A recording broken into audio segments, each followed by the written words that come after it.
Assalamualaikum warahmatullahi wabarakatuh. Kepada yang terhormat Bapak Nur Cahyadi selaku dosen pengampu mata kuliah pengantar manajemen, dan kepada yang terhormat teman-teman yang saya banggakan. Pertama-tama, marilah kita panjatkan puji syukur kepada Allah Subhanahu wa taala karena berkat dan rahmat limpahnya kita dapat berkumpul di sini dan dapat mengikuti mata kuliah pengantar manajemen. Tak lupa salat serta salam semoga dapat tercurahkan kepada junjungan kita Nabi besar Muhammad SAW karena telah membimbing kita dari jalan yang gelap menuju jalan yang terang benderang. Saya Dina Warodewati, NIM 220301115, selaku moderator ingin mempresentasikan materi tentang sumber daya manusia. Saya Rita Sari Febri Antari, NIM 220301134. Saya Lira Zulfa Salsabila, NIM 220301153. Saya Robiatul Adawiyah, NIM 220301152. Perkenalkan, nama saya Fridan Primatika, NIM 220301120. Manajemen sumber daya manusia bisa didefinisikan sebagai proses serta upaya untuk merekrut, mengembangkan, memotivasi, serta mengevaluasi keseluruhan sumber daya manusia yang diperlukan perusahaan dalam pencapaian tujuannya.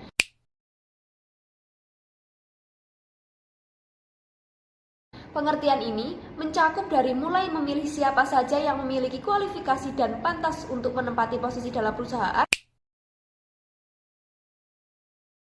seperti yang disyaratkan perusahaan, hingga bagaimana agar kualifikasi ini dapat dipertahankan, bahkan ditingkatkan, serta dikembangkan dari waktu ke waktu.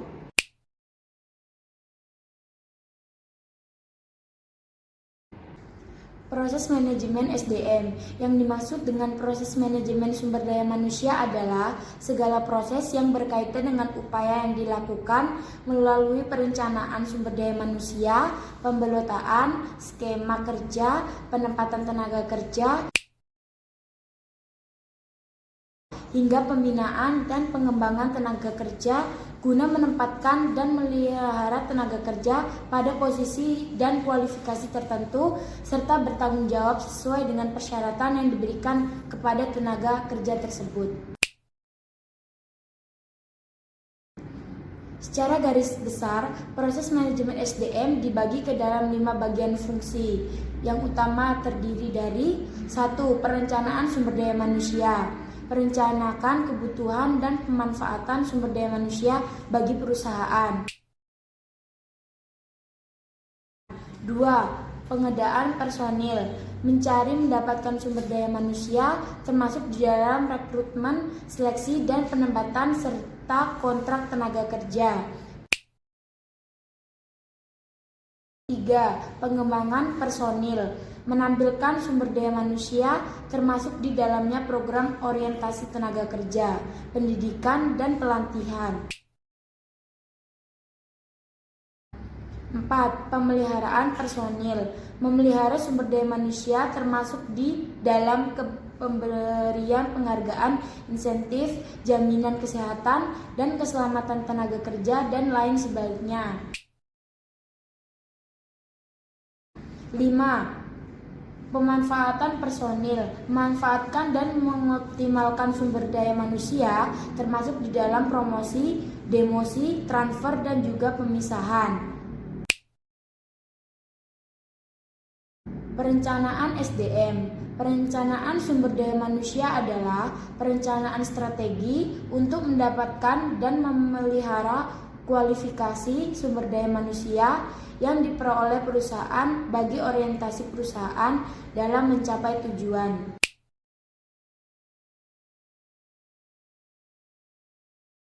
Penyediaan sumber daya manusia, pengadaan personil. Ketersediaan sumber daya manusia menurut kualifikasi tertentu merupakan konsekuensi logis dan tersirat dari adanya perencanaan sumber daya manusia sebagaimana dijelaskan pada bagian sebelumnya.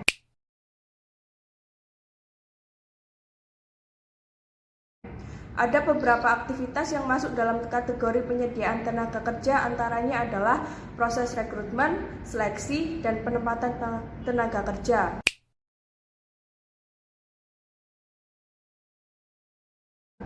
Rekrutmen internal. Rekrutmen internal adalah proses untuk mendapatkan tenaga kerja atau SDM yang dibutuhkan dengan mempertimbangkan tenaga kerja yang sudah ada atau yang sudah dimiliki oleh perusahaan.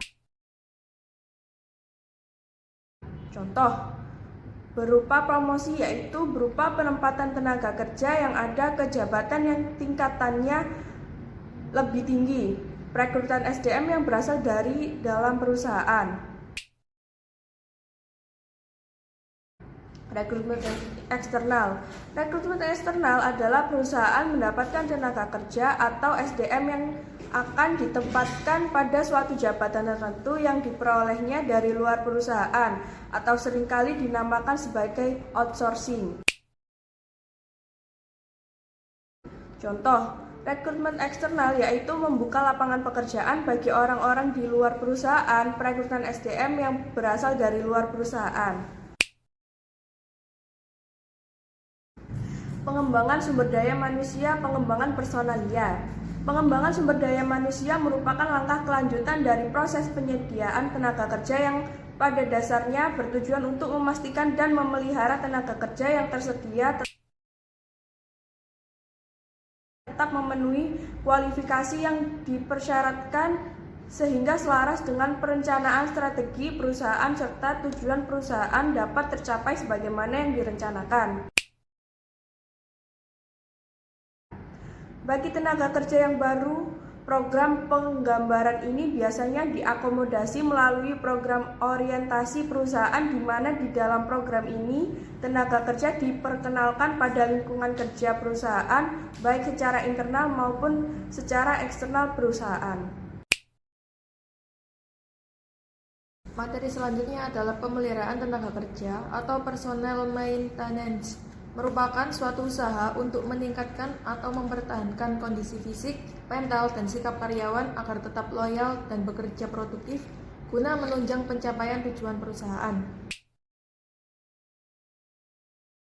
Secara garis besar, bentuk pemeliharaan tenaga kerja yang dapat dilakukan oleh perusahaan adalah berupa program pemberian kompensasi dan benefit. Kompensasi sendiri merupakan penghargaan yang diberikan perusahaan sebagai balasan atas prestasi kerja yang diberikan untuk tenaga kerja.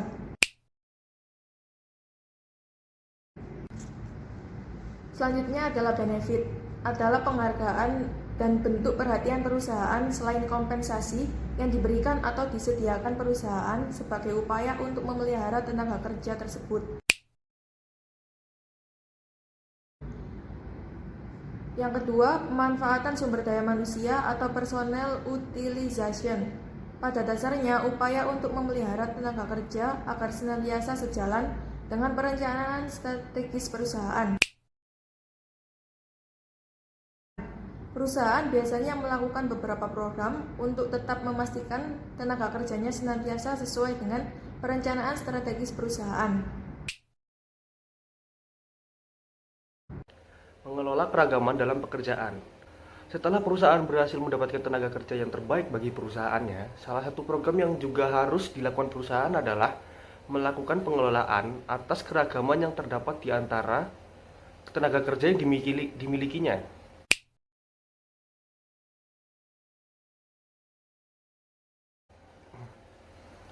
Pengertian keragaman, yaitu adanya berbagai perbedaan pada individu di sebuah perusahaan. Misalnya perbedaan gender, agama, ras, suku, kemampuan, serta sudut pandang. Yang kedua yaitu dampak keragaman. Keanekaragaman di antara tenaga kerja sesungguhnya dapat dilihat dari dua sisi, yaitu sisi positif sebagai keunggulan kompetitif yang akan memperkuat organisasi atau perusahaan, dan sisi negatif yaitu sebagai sumber konflik yang justru akan melemahkan organisasi atau perusahaan.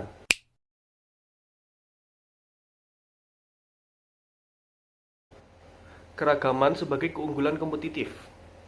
Keragaman di antar tenaga kerja sesungguhnya dapat dilihat sebagai sebuah keunggulan kompetitif jika perusahaan memiliki sistem yang jelas dan transparan bagi seluruh tenaga kerja.